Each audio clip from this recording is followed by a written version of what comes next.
giant aircraft stands on the tarmac at Marseille in France. It's been taken over by hijackers who are preparing the worst terrorist atrocity the world has so far seen. The men are heavily armed and carrying powerful explosives. The French Prime Minister faces a terrible dilemma. Storm the plane, lose 173 passengers and crew. But let it take off, and there'll be an even bigger price to pay.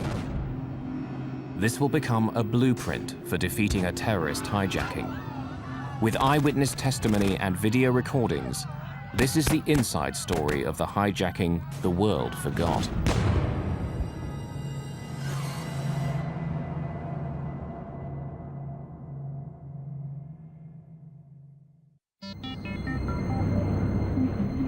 It's Christmas Eve, 1994.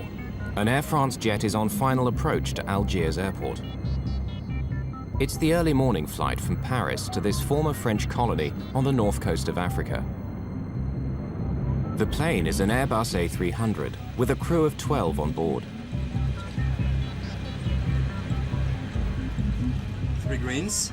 This is no ordinary landing. Algeria is in a state of civil war. The area around the airport has been the scene of fierce fighting. There's a very real threat of missiles being fired at the plane as it comes in to land. The flights to Algiers are only done by volunteers because of the terrorist threat. We're all aware of it. We accept the risk. So dangerous is it that Air France, the French state airline, has asked its government if it really needs to continue these flights to Algiers. So far, there's been no reply. 100 feet. 50 feet. 20 feet. Lever thrust engage. The captain of Air France Flight 8969 is Bernard Delem, a highly experienced pilot. This is his first ever television interview. The events are still so threatening to him that he'll only appear in silhouette. There were some security measures, like on any other flight, and a few extra ones since we were in Algiers. But at my level, I had no qualms about flying there. Even now, 10 years later, I can still say that I like doing in Algiers. The plane will only be on the ground for the short time it takes to clean, refuel, and board the passengers for the return flight. They're mostly Algerians, but many are French, escaping for a while the perils of life in Algeria.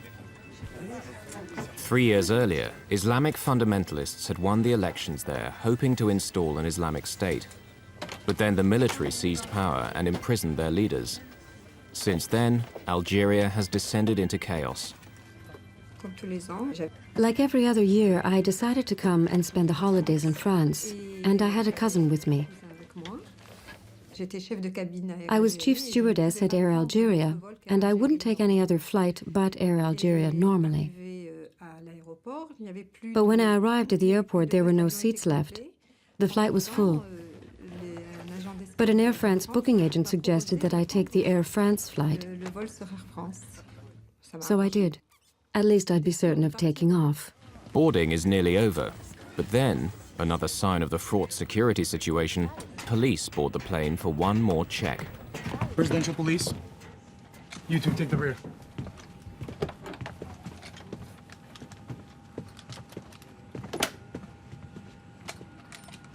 Police, nobody move, please. Presidential police, we're carrying out an identity check. All right. No, you stay here, we'll handle it. It'd be best if I made an announcement. Okay, go ahead.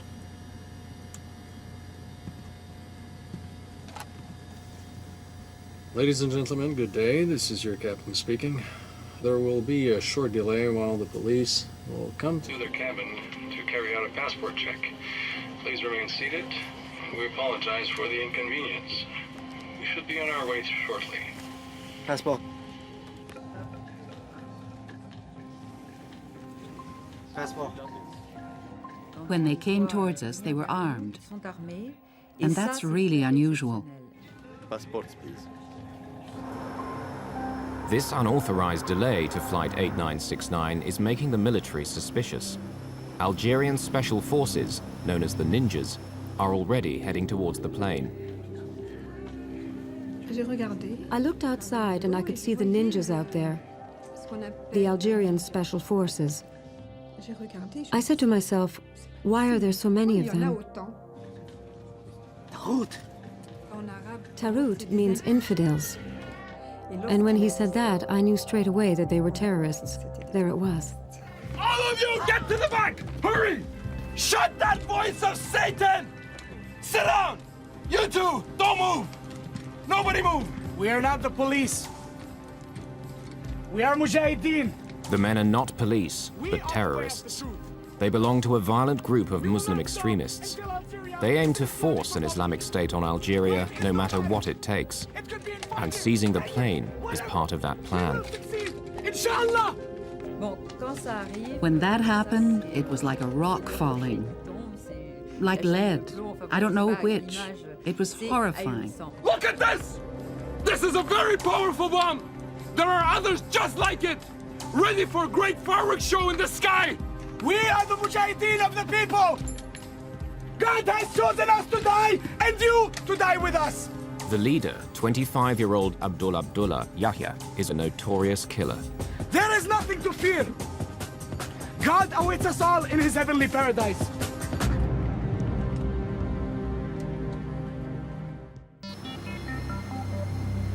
Outside, news spreads quickly, and reporters arrive at the scene. In Paris, the French Prime Minister is urgently recalled from his Christmas holiday. It's an international crisis. I spent the whole afternoon on the phone trying to find out exactly what was going on. It was pretty confused. The Algerian authorities were determined to get tough, and it was difficult to discuss the problem with them. Give me your jacket, Captain. Back in Algiers, the terrorists decide to put on the flight crew's uniforms to confuse any army snipers. Meanwhile, in the cabin, one of the terrorists is not happy with what he sees. Cover your head! Cover your head more! You too! Their Islamic customs were not being respected. Men and women sharing the same toilets, sitting next to each other. And above all, women with their heads uncovered. That was intolerable for Lotfi, and it threw him into a rage. Lotfi's character is very peculiar. We called him the madman because really he was always on a knife edge. He had fits of rage. He was always on the brink of fury. What he saw there in the cabin was intolerable for him. He had to cover these women up. Now, 2 hours into the hijacking, the terrorists want to talk to the Algerian military. You in the tower! We have taken control of this Air France flights. We are the armed Islamic group. Do you hear me? Do you understand? Do you hear me? What is wrong with this thing? They don't hear me. They couldn't hear you because you both talked at the same time. You have to start again. You tell them. Do it. Air France 8969. What do you want me to say? The terrorists order Captain Belem to take off for Paris. They say they're going to hold a press conference there. But the plane can't move. The passenger boarding stairs are still attached, and the Algerian authorities have parked vehicles to block the runways. Air France 8969. The passenger boarding stairs are still in place. Please remove them immediately. They meet with a blank refusal. Things are starting to go wrong for the hijackers. The Algerian strategy is not to give way on a single point, but it's a dangerous policy, as they are soon to find out. We are going to blow up the wall! We are going to blow up the plane and everyone in it! Do you hear me? Do you hear me? Armed terrorists have hijacked an Air France jet at Algiers Airport. They want to leave for Paris, but the government won't let them. It's a stalemate, for the moment. I'll say it one more time. Please remove the boarding stairs so that we can leave for Paris. You think we are joking? We will show you how we are joking. We are soldiers of God. We are ready to die. We will show them. The terrorists are about to send a message to the Algerian government.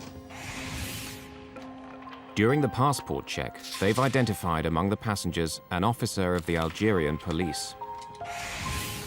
Then 2 rows behind me, there was a policeman.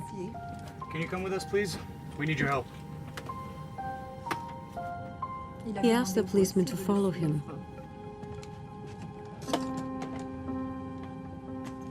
It's crazy, I don't know if he knew, but he was very hesitant. He was walking, but reluctantly, because he didn't know what was going to happen to him. Open the door, please.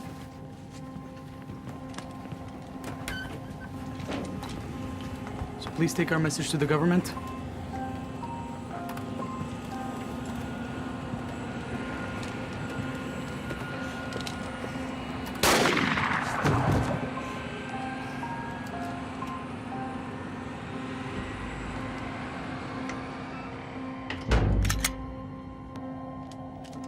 Few passengers are aware of the murder, nor are the pilots. The first contact we were allowed with the cabin was when a stewardess was allowed into the cockpit to see if we wanted anything. I said, we'd like a glass of water, because it was hard to swallow, as you can imagine. Our throats were very dry. Just then, she whispered to me, they've already killed a passenger. I was dumbfounded because we had no idea. We'd heard nothing. But the passengers are growing more concerned about what's going on outside. There are signs that the Algerian Special Forces are preparing for an armed assault. The biggest worry that we all had was that the ninjas, the Algerian Special Forces, would attack the plane. Things were going on inside the plane, sure, but anything that would come from the outside would upset things, and that scared us. As French Interior Minister at the time, Charles Pasqua knows exactly how the ninjas operate. They were trained by us.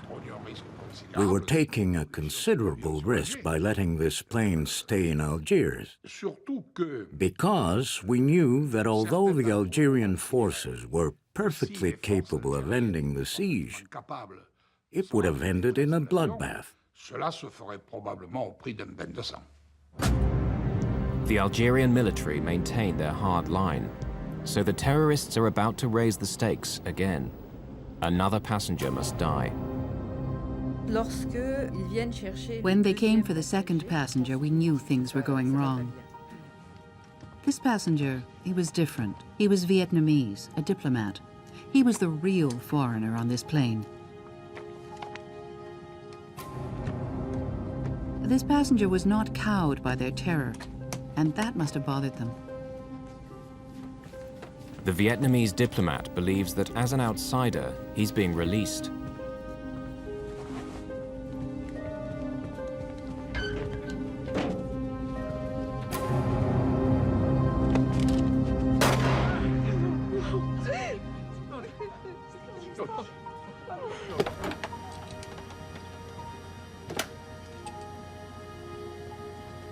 The stewardess went back to the cabin and came back with a bottle of water and some glasses. She served us and whispered, it's not one now, it's two.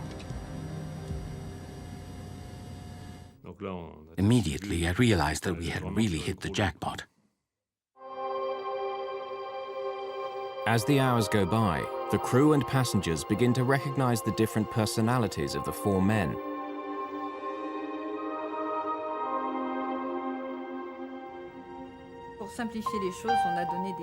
To make things simpler, we gave them names. Yaya gave us his name straight away, so that was easy. He was in charge. He looked a little bit like a student. He was friendly enough, very calm, except when he flew into a rage, and then he would act like a gangster. Lotfi, the madman, was the one who insisted we follow their laws, the one who was the most fanatic, the most fundamentalist. He'd already been in prison and been tortured. He had a hatred of the government, and he had a very short fuse. He was the dangerous one, the real psychopath. The third one didn't have a name. We called him Bill. He was a little bit simple. You wondered what he was doing there. And you could see him wondering the same thing. It was an error in casting. He was more of a goat herd than a terrorist. Then, finally, there was the killer. It was he who did the shooting, and who cleaned his gun afterwards without any remorse or feeling. I wonder if he knew what he was doing. The killer in the group is becoming increasingly bizarre.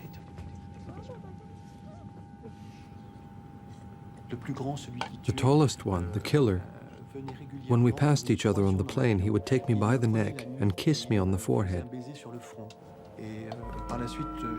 And later on, the meaning of this was more or less confirmed to me.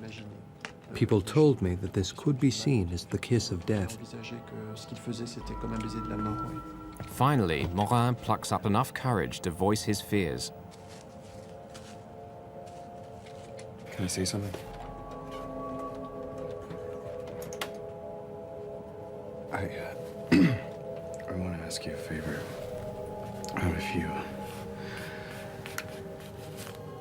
If you decide to kill me, I want you to promise me. I don't want to be killed by a bullet in the back, because when I die, I want to be able to see your face. What are you afraid of? Well, it's impossible not to be afraid with what's going on the plane. You don't need to worry. Because if I kill you, you will be a martyr. You will go straight to paradise.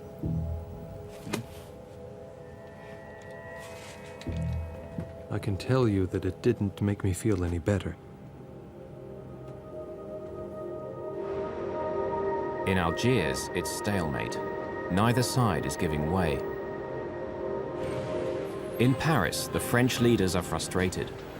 They believe their own special forces could bring the hijacking to a safe end. But the Algerians refuse to let foreign troops in to sort out an Algerian problem. I asked the Algerian authorities extremely forcefully and urgently to let the plane take off, because I considered that it was a French plane belonging to Air France, which, although it had on board a majority of Algerians, had dozens of French there too. So it was for us to solve the problem.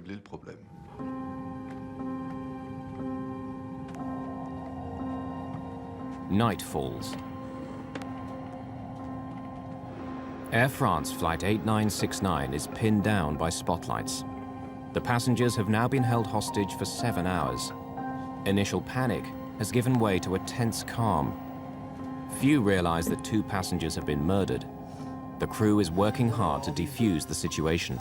All these buttons, like here, for instance, it's the APU, Auxiliary Power Unit. The role of a crew in these conditions is to keep things calm, to earn trust, to keep things going, which is very important. At the start of a hostage-taking, it's always violent. You have to buy time, to calm people, to show what you're like, to find out who they are, and so on. And then try to gain their trust.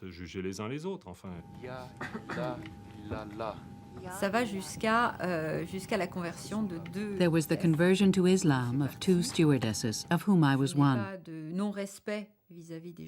It was a request from the terrorists. I don't have any disrespect for believers, but if it could help calm the terrorists down, then I didn't have any problem faking a conversion. We are going to blow up the world! We are going to blow up the plane and everyone in it! Do you hear me? Do you hear me? Through the night, the threats and ultimatums continue. But the Algerian government will not give in. It's a battle of wills. At one point, it was quite calm. I made a tour of the cabin about 2 in the morning. There were 2 of them lying on the floor between door 1 left and door 1 right. I thought, look, 2 of them are asleep, one's at the rear, there's only one in the cockpit. If an assault took place now, maybe it wouldn't be so bad. But that's as far as it went.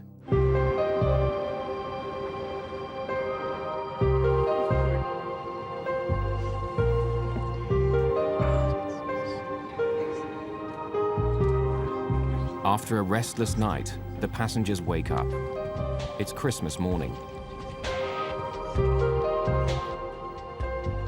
It was a marvelous gesture. There was one person we called Father Christmas because he said, "You've worked hard enough, now it's my turn." And he took round all the bottles of water and glasses to the passengers. The passengers joined in.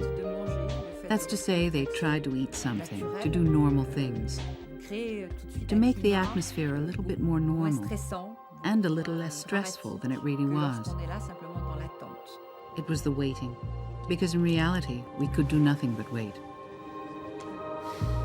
During the night, the French government has decided to send its special forces to the island of Majorca, as close to Algeria as possible without being accused of interfering. Colonel Denis Favier was then a major in charge of the French counter-terrorist unit, the GIGN. Since the hijacking, it's feared that terrorists have put a price on his head, and he doesn't want his face to be seen. The decision was taken to send GIGN to Majorca. An Air France aircraft was put at our disposal, identical in every respect to the hijacked aircraft, as well as an experienced crew who knew the technical side, all the details of the plane. En route to Majorca, Major Favier's men have familiarized themselves with every detail of the A300 Airbus, in the expectation that they will get the chance to attack the plane. Back in Algiers, the terrorists release some passengers, mainly women with young children or people with serious medical conditions. But there are still over 170 people on board, a handful for the 4 young terrorists. And the passengers are not who they thought they would be. I don't know how the terrorists organized their business. They certainly put a lot of thought into it. They obviously wanted to seize a symbol of France, and Air France is a national symbol. But perhaps they didn't realize that in an Air France plane at Algiers, most of the passengers would be Algerians. 138 of the passengers are Algerian citizens. The terrorists offer to release them, leaving only the French nationals on board. A gruesome indication, perhaps, of their final plan. However, the Algerian passengers refuse to leave. It's true that in Algiers they were going to free some of the passengers, and they refused to get off. I think that one of them said, "If we leave, then afterwards they're going to kill the crew, so I'm going to stay." I think that this man was sincere. I can't explain it, but it was the truth.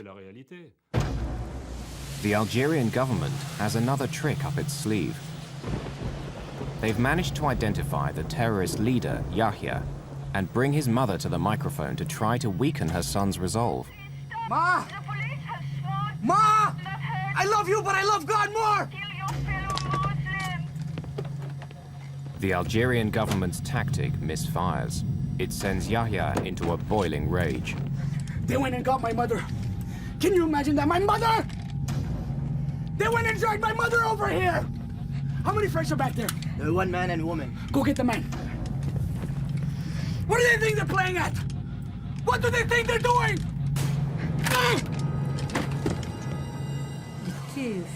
He was furious. He had no intention of changing his mind. Even the love of his mother, even his mother couldn't do anything. Until now, the terrorists haven't targeted any French citizens. But their time has come. 2 staff members of the French embassy are on board, a secretary and a young chef.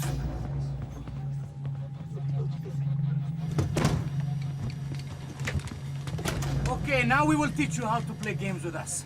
Are you listening to me? You tell them that if they don't let the plane take off, we will kill every single passenger one by one. Tell them. My name is Houari Boumediene. I work at the embassy. They're threatening to kill us. If you do nothing, they'll start the executions. You've got to do something, and quickly. Quick as you can. We care nothing for you. We are soldiers of God. We'll kill him and we'll throw him outside the door. You can come and pick him up. Get me a magazine. He was terrified, Yannick. He was looking at me, but he was terrified. Was he pleading with me to help him? Was he? You two, we better off going back to your places. Go!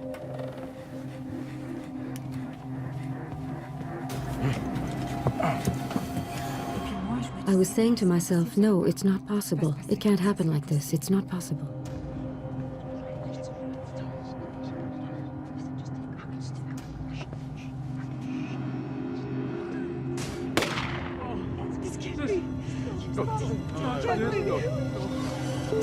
The door-open warning light confirms that the terrorists have carried out their threat.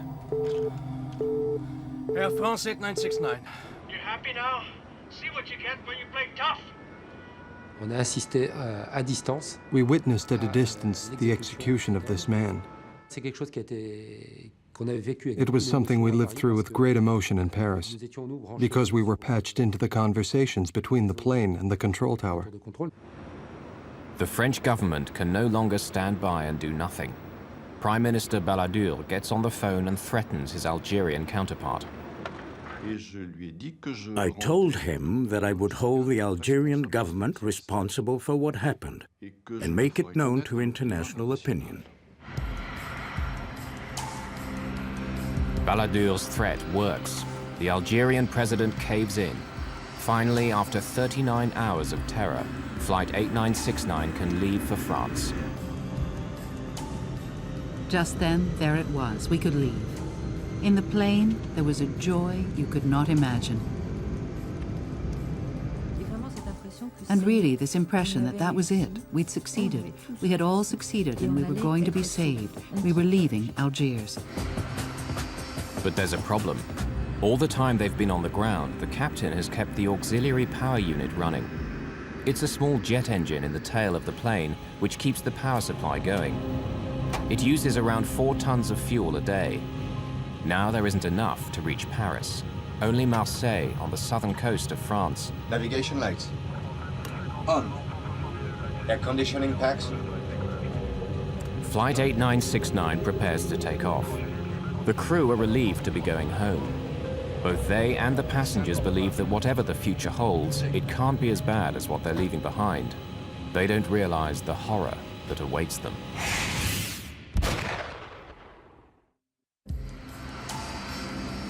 After 2 days of terror and the death of 3 passengers, the Algerian authorities are allowing Flight 8969 to leave for France. The terrorists say they're going to hold a press conference there. Before takeoff checklist completed. But Captain Delem wants an urgent word with the terrorist leader. What is it? What's wrong? Look, since the start of this whole thing, I followed your instructions. You want to get to Paris to talk to the journalists. I'll take you there. But I want to know if you're going to blow up the plane between Algiers and Marseille. Why do you ask if I'm going to blow up the plane? Because the responsibility for these passengers is on my shoulders. No, there's nothing to worry about for you or the passengers. We fly to Marseille, like you said, refuel the tanks, and then we go to Paris. I give you my word. All right. Good. Let's go. Me, I believed them when they told me that the plane would not be blown up between Algiers and Marseille. I don't know if they would have given me the same answer between Marseille and Paris. When someone's got explosives, they're not for making a birthday cake.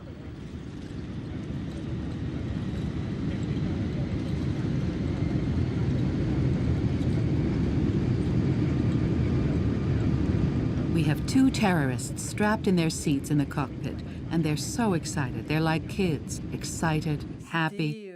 What's more, they'd succeeded.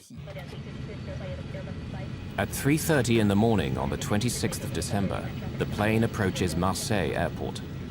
They're unaware that Major Denis Favier and his French special forces have got there ahead of them from Mallorca and are now planning a showdown. Normally you arrive on ground that's held by the enemy. But here it's the enemy who's going to arrive on ground where you are in total control. And that's a key element in the success of the operation. 50 feet. 20 feet. For the terrorists, it's the magic moment.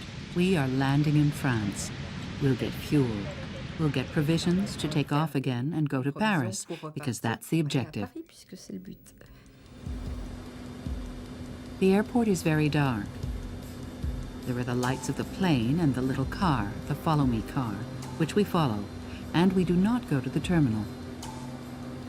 The plane is being deliberately led away to a remote corner of the airfield. Tension is very high because the French government has received some alarming news.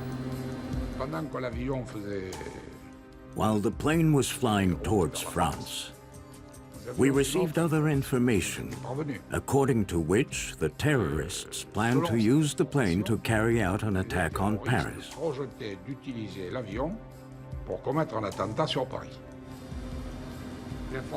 The information was credible, and we took it seriously. So the decision was made that no matter what, the plane would not take off from Marseille. No matter how high the price may be, the plane would not take off. We picked a very precise spot for the plane to park, and then we just played for time.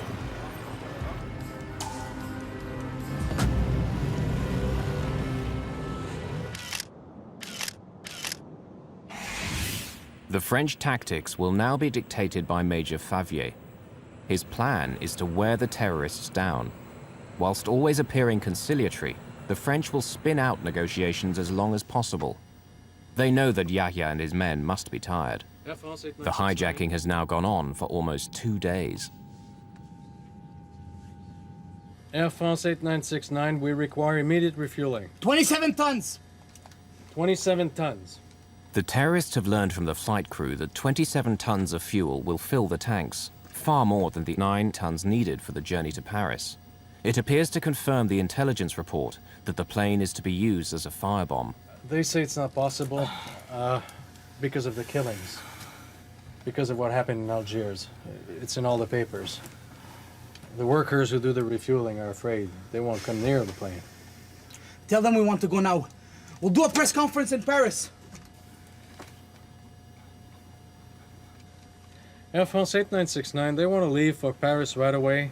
They wish to hold a press conference in Paris.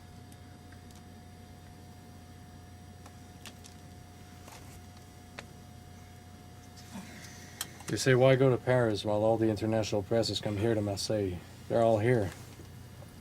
Why do a press conference in Paris? There's no point.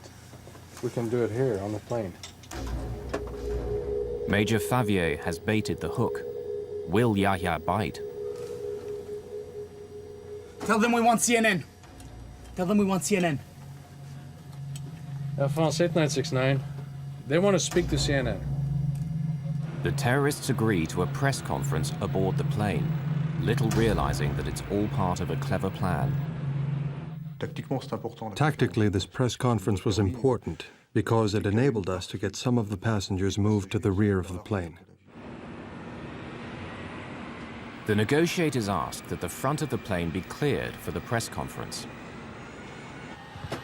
The real reason is to create a clear area for the French special forces when they storm the plane. Because what the terrorists don't realize is that the plane's doors can be opened from the outside. Are they coming? No, not yet. By now, the plane has been sitting on Marseille's taxiway for 12 hours. The French special forces know how many terrorists there are and where they are. It's believed the French special forces planted microphones on the fuselage of the plane. Now they're waiting for the sun to go down to take advantage of the dark. On the plane, they know nothing of this. They're still waiting for the press to arrive. Tower 8969. Everything's ready here. You can send the press now.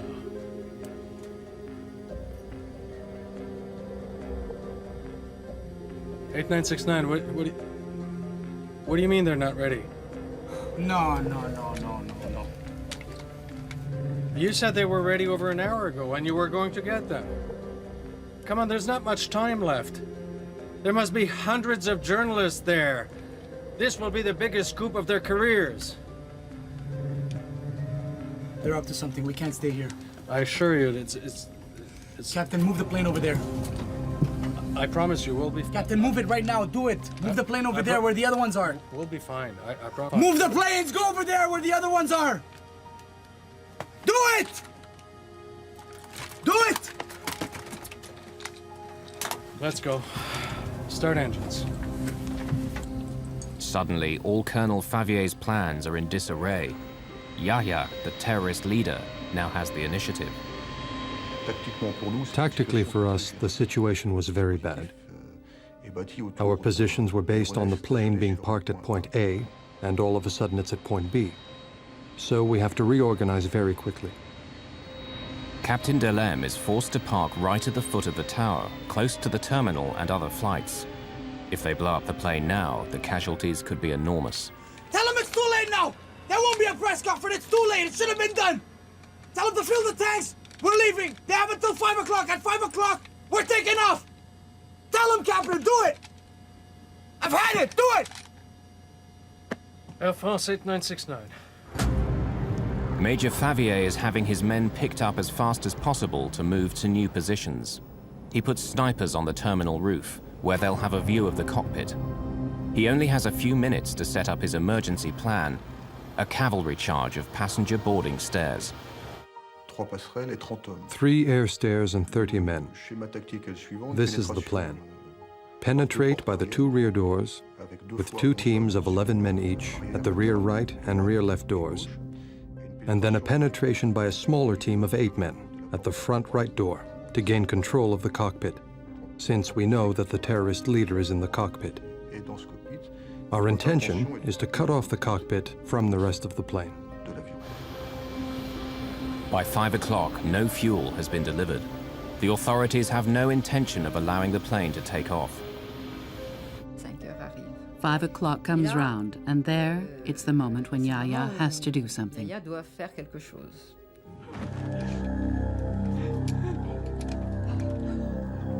Yahya enters the cabin to choose his 4th victim, but he seems reluctant.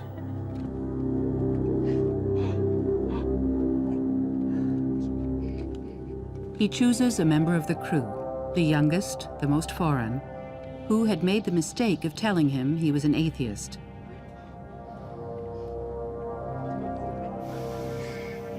I don't want to do this. But I got no choice.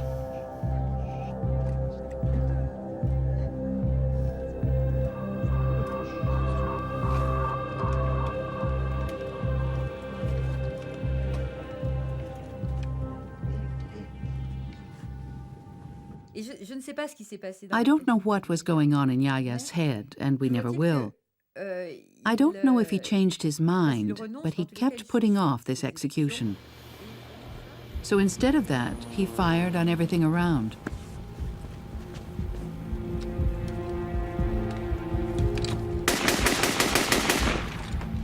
The hijackers know they are in the endgame.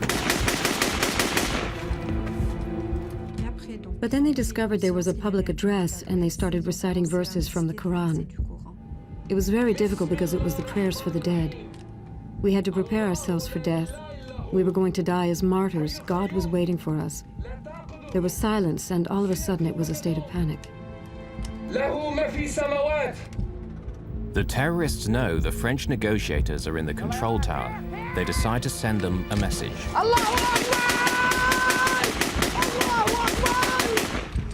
One of the terrorists opened the side window of the cockpit and hosed down the control tower. The glass shattered all around us. We were literally machine gunned. Since we had landed in Marseille, there had been some moments of tension, but nothing like what seemed to be about to happen. We're gonna succeed in our mission, Captain. Don't worry about that. Major Favier has been given carte blanche by the French Prime Minister Edouard Balladur. He decides the moment has come to act. When the terrorists started firing with an automatic weapon on the tower, there was danger inside the plane, so we now had justification for an armed attack. That attack was carried out from the airstairs, which are mobile vehicles.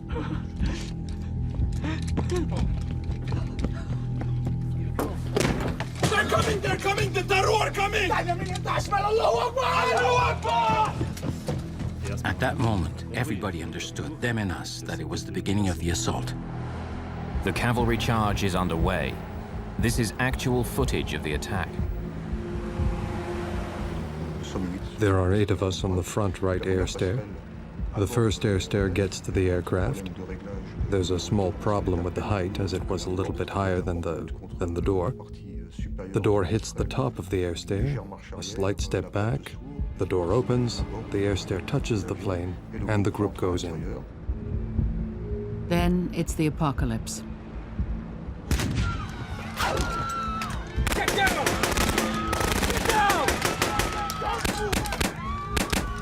And then the group that has gone in comes under a deluge of fire from the terrorists who shoot at everyone who enters, an extremely murderous fire. There's not a moment's doubt about the nature of this gunfire. They are shooting to kill. At the rear of the plane, the other 2 squads of Favier's men enter. So I hear, hands on your head, don't move, hide, get down as low as you can.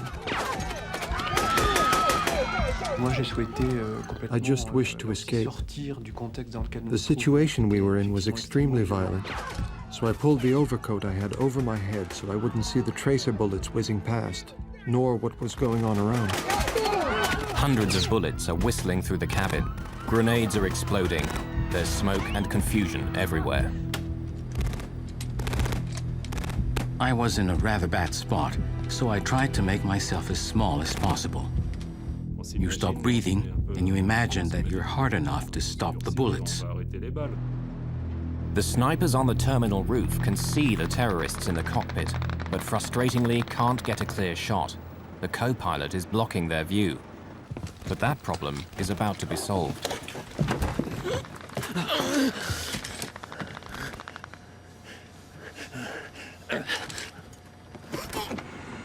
Actual video footage shows the co-pilot, Jean-Paul Borderie, falling onto the hard concrete.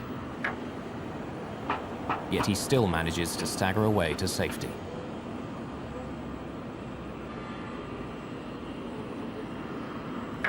It gives the snipers the chance they've been waiting for.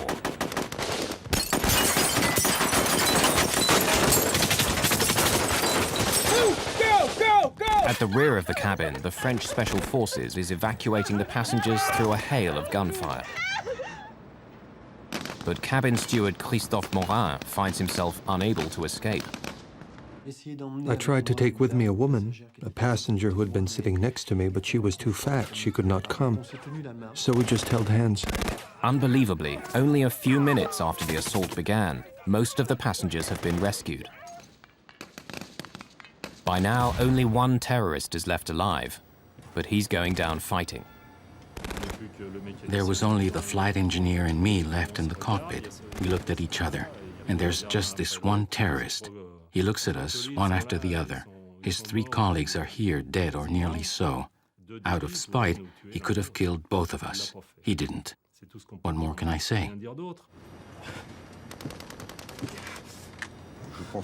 I think that after 54 hours, there is mutual recognition and respect, quote-unquote, between the terrorists and the hostages.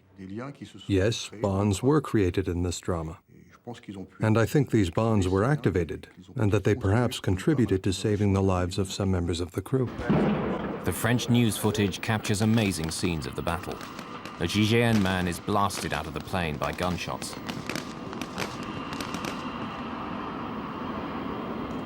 The final surviving terrorist holds them at bay for almost 20 minutes, but his time and his ammunition are running out.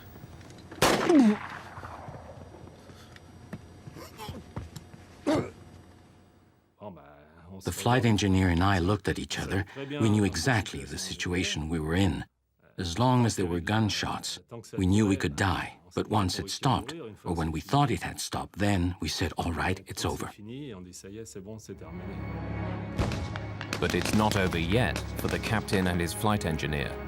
The GIGN are not sure who were the terrorists and how many are still alive. Everyone is suspect.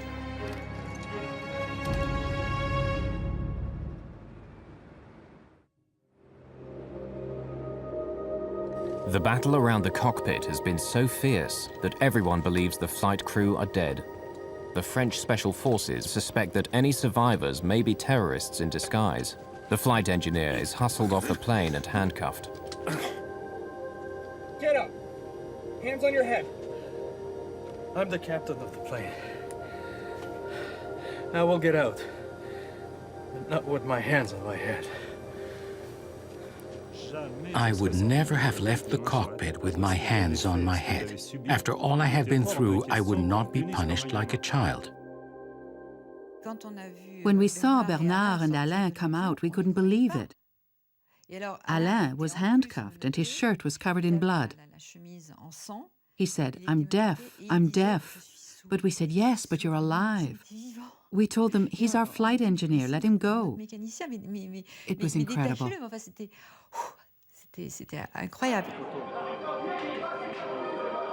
For 20 minutes, the gun battle has raged on board the crowded aircraft.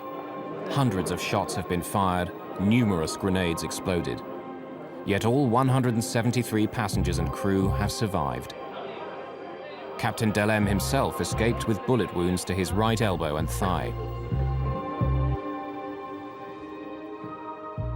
The crew had a specific responsibility, the duty to save the hostages and to safeguard the plane. The crew in general and the captain in particular, they all rose to the occasion. 9 of the 30 GIGN men have been wounded, 1 seriously. When I assessed the gravity of the GIGN men's injuries, and when we learned that none were fatal, then yes, I could consider that the operation overall had been a success. Out of the 161 passengers who survived the hijacking, only a few have suffered slight injuries. A huge relief to the French Prime Minister. I cannot say that I was calm that day, but I considered that there was no other decision to be made than the one I took. So the only thing that was left for me was to hope that things would unfold well. And as a matter of fact, they unfolded exceptionally well. I would not have dreamed that they would go that well. All the French special forces and the crew members received high national honors for their courage. For a long time, I kept seeing the faces of the 3 dead passengers that I couldn't save. Then, when the time of the medals came, I realized that I had helped save 170 people. It's a lot more gratifying, and it allowed me to mourn and get over it. I don't wear the medal, but I'm proud of having it, and I consider that we deserved it. We only did what we were supposed to, our job. It was a textbook mission, one of the most successful anti-terrorist operations ever carried out. But the traumatic experience will never leave the survivors. Zahida Kakachi, the passenger, could not stay in Algeria. She became so anxious about her safety, she emigrated to France. Stewardess Claude Berniard was thanked by Air France, but never worked for them again. Christophe Morin suffered the same fate. Since this horrific experience, his outlook on life has changed radically. He now works for a charitable organization. Captain Delem eventually returned to flying duties. After a further 9 years of service, he's recently retired from Air France. Later, a former leader of the Algerian terrorist groups, Omar Chiki, confirmed that the plan had been to blow up the plane over the Eiffel Tower, the symbol of the French nation. Hundreds might have been killed when the plane crashed down onto the crowded streets of Paris. They never tried again, and the world would forget this hijacking until 7 years later.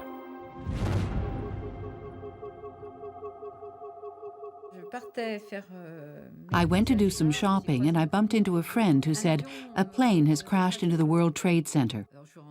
I went home and stayed sitting in front of the television for 24 hours. I couldn't move or eat or do anything. All those images came back to me, and I asked myself, is that what was supposed to happen to us?